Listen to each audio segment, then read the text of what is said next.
Hello and welcome to the Gospel Truth. We appreciate you watching. We are back with another video. Tonight we are going to talk about Pangea, or as the Bible likes to refer to it.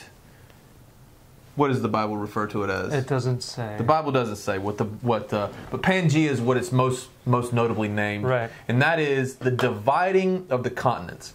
So when did the continents and the people and everyone get a different language? Why, when you look at the earth today, are there different languages in Asia and Russia and Africa and the United States, and the United States would be European? So the Europeans, South Americans. Yeah. So why are there different around the world? Different languages and different types of people everywhere you look on the earth today? When did that happen, and why did it happen? So we're going to start in Genesis chapter 1. Because in the beginning, in Genesis chapter 1 verse 9, on the third day, God created land.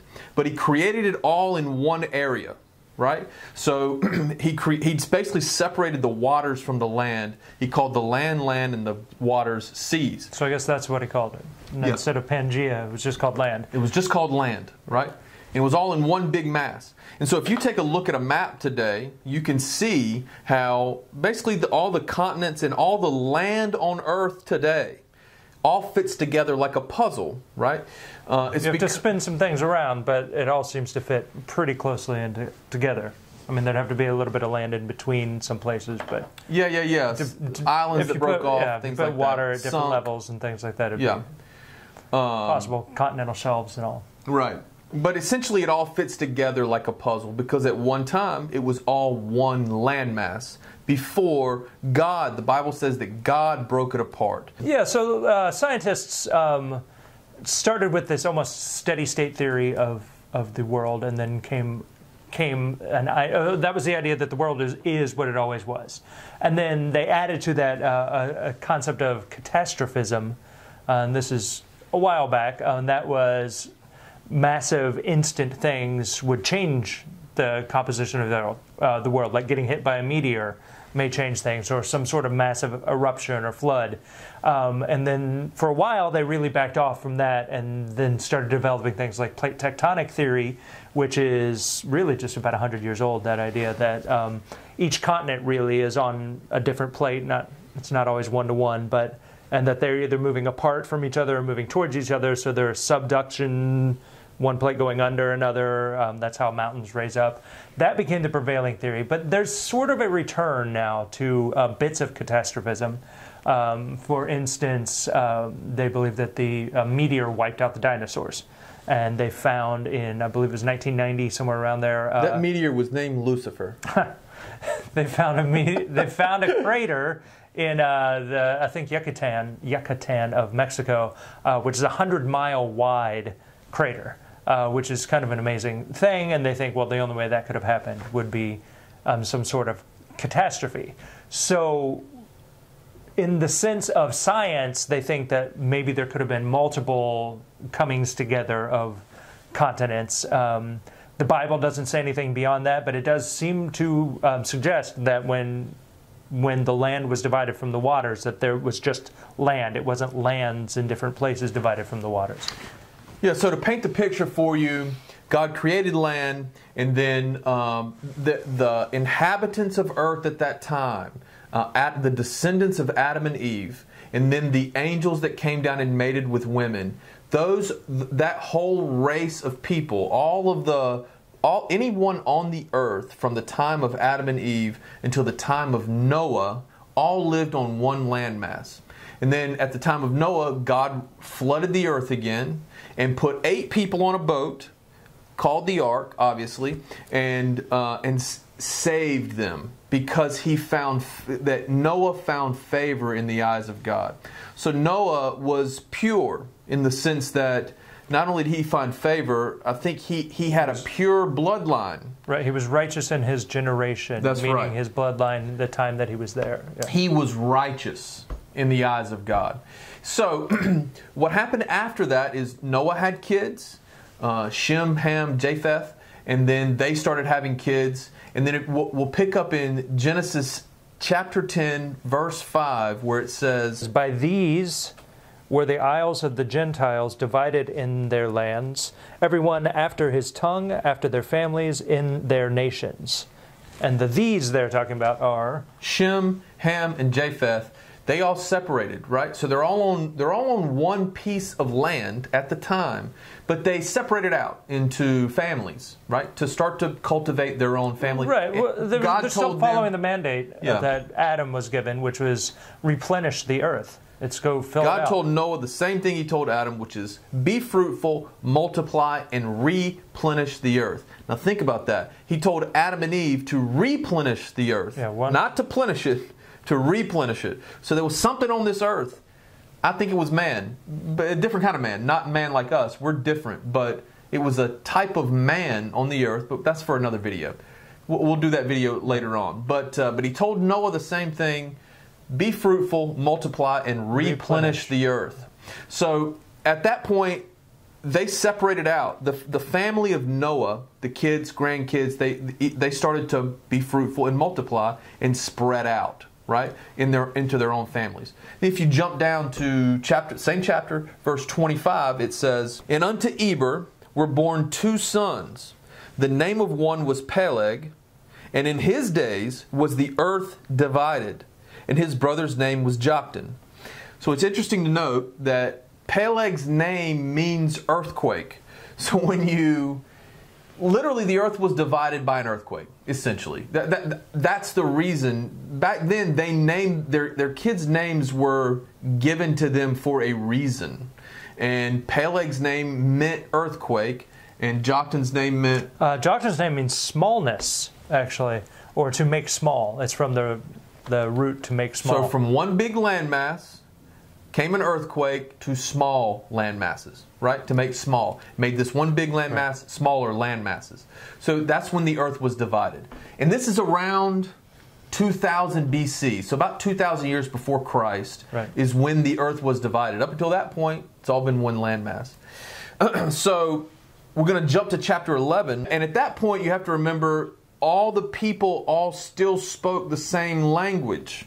It was all they were all still the family of Noah within generations, right? Within a couple of generations. We're only to the Noah's great grandchildren at this point. So that's right. If you speak the same language as your great grandparents, it's not any different then. That's right.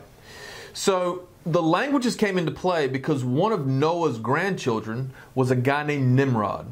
Now, Nimrod is described in the Bible as a mighty man. He's described in the same way that the giants from chapter 6 were described. Mighty men, men of renown. He was a mighty man who was a mighty hunter before the Lord.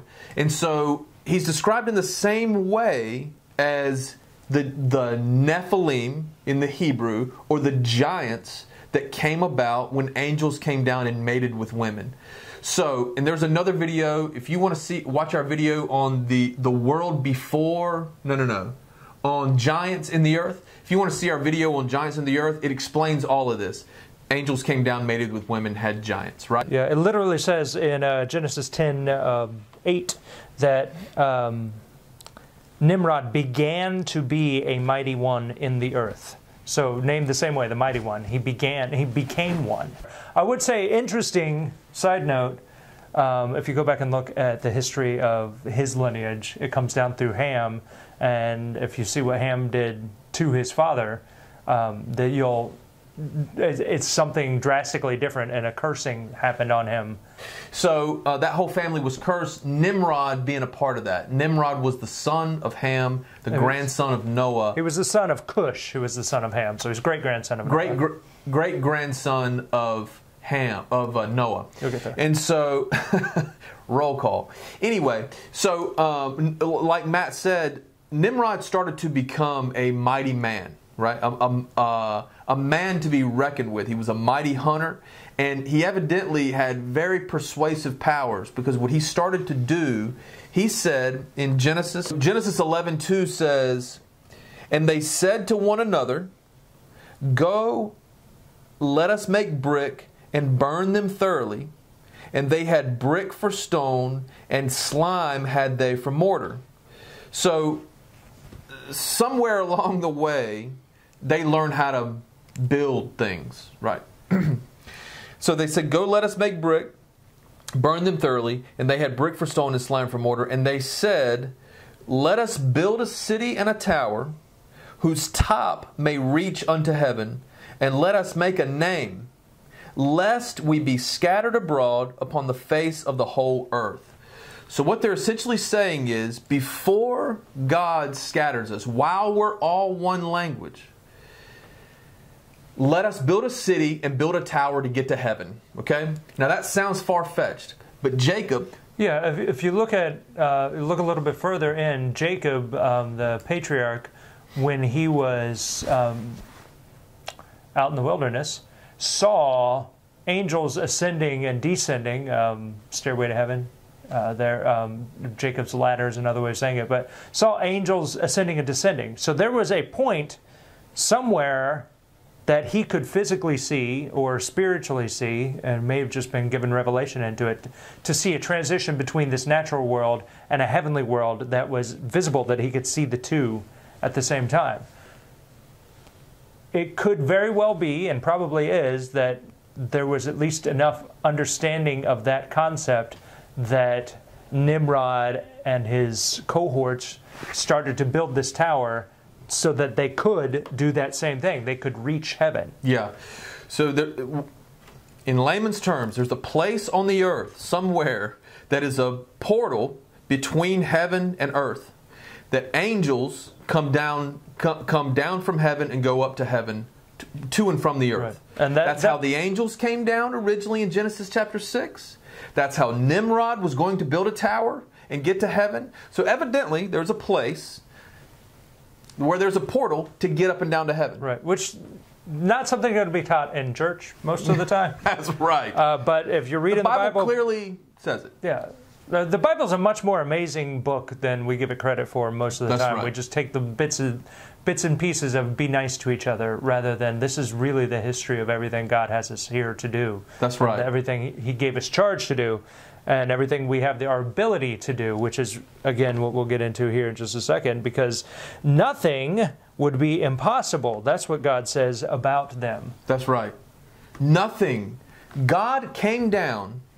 God said to whoever He's talking to in heaven, let us go down and scatter the languages. And I'll read it. And He says, let us go down in verse 7, and there confound their language, that they may not understand one another's speech.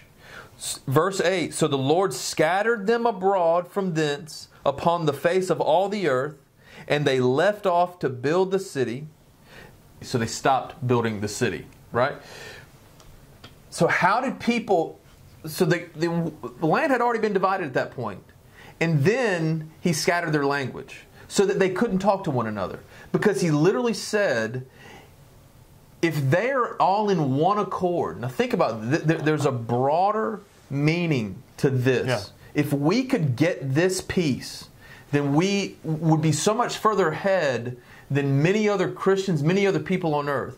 What He said was, because they could all speak one language, and they were all in one accord, and they were all saying the same thing in unity, they can do anything they can think of. Right? So we think to ourselves, these are normal men building a tower to heaven. Right. And God had to give them a different language so they couldn't talk to each other, so that they wouldn't build a tower to heaven. That means He literally said they can do anything. Anything. And we could do the same thing today. That's why it's so important for you in your marriage to be in one accord with your wife, or you in your church to be in one accord with your group of people, or your family to be united. Because when you're united, you can do anything. You can accomplish anything together, all saying the same thing. The same thing is translated over into crossed over into the new covenant. And just as a quick note, you have to take the dividing line of the Old Covenant and the New Covenant. They're brand new things that we can't go back and do what the Israelites were able to do, and they can't come forward to do the things we're able to do. That line is the death, burial, and resurrection of Jesus. because we're under this new covenant, which is really starts in Acts, or the last chapter of most of the Gospels, is a different thing. And so right away in the book of Acts, all the disciples, all the apostles are getting together in one accord like this, and massive things are happening. 3,000 people are added to their numbers in a day. Jail cells are broken. People are raised from the dead. It's the same thing. Nothing was impossible for them either. Yeah, and it's also, whenever you got to think about this for yourself as well. Whatever you say, if you believe, this is what Mark 5:23 says, right? Is it Mark? Yeah, Mark 10, so. Mark 11. It's Mark 11. So, this is also what Mark 11:23 through 26 says, and I'll start in 24. And it's basically whatever you say, believing when you say it, you shall have it. Right? So then it goes into when you stand praying, forgive, and which is a different. It's like he's saying there's a before and after the resurrection. But if you take that piece about saying, because you can carry that part over into the new covenant. 2 Corinthians, we having the same spirit of faith that Jesus had, we believe, and therefore we speak. So you can have the same power by saying what you believe, right? You can create your reality. You can recreate your reality by simply speaking out what you believe, but you got to speak it out.